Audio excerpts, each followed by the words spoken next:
Всем привет на моем канале. Значит, вот с печечкой со своей еще полностью все здесь не доделал. Кирпичом то, что вот я хотел обложить, пока кирпич вот этот витебский сверху я решил, как говорится, положить. Сейчас у нас получается сегодня 4 января 2020 года. Какой момент хотел для вас вот показать? Значит, рекомендую печку брать, чтобы вот как на моей Гуччи именно зольник был отдельно. Вот смотрим, какое сейчас пламя, потому что зольник у меня приоткрытый.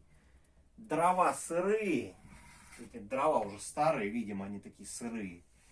Они у меня в дровянике уже там, я не знаю, лежат, наверное, лет 15, наверное, если не больше. И вот видим, какое пламя. Я щепой разжигаю, более-менее сухое бревнышко. И вот сейчас зольник закрываю. Здесь все открыто. Вот это на максимум, там на максимум. И вот смотрим. Сейчас будет пламя. То есть тяга здесь все, трубы навье.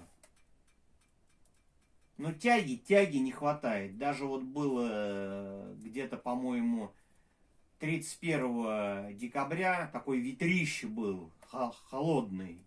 Было -5 где-то, -4 градуса. Не хватало из-за того, что сырые дрова. И вот я просто сейчас вот с женой, допустим, это мы в деревне, здесь это отдыхаем, Новый год отмечаем. Вот просто я прикинул, если бы мне нужно было приток воздуха не вот этой крутилкой дополнительной, а именно, как бы, чтобы больше приток воздуха, да, мне бы пришлось всю дверцу вот эту открывать.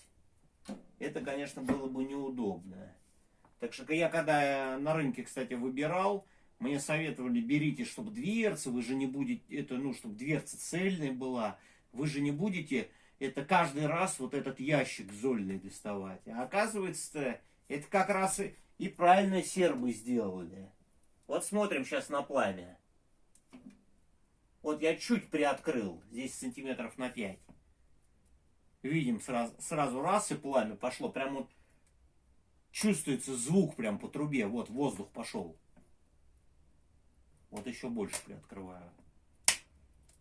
Всем удачи, пишите комментарии.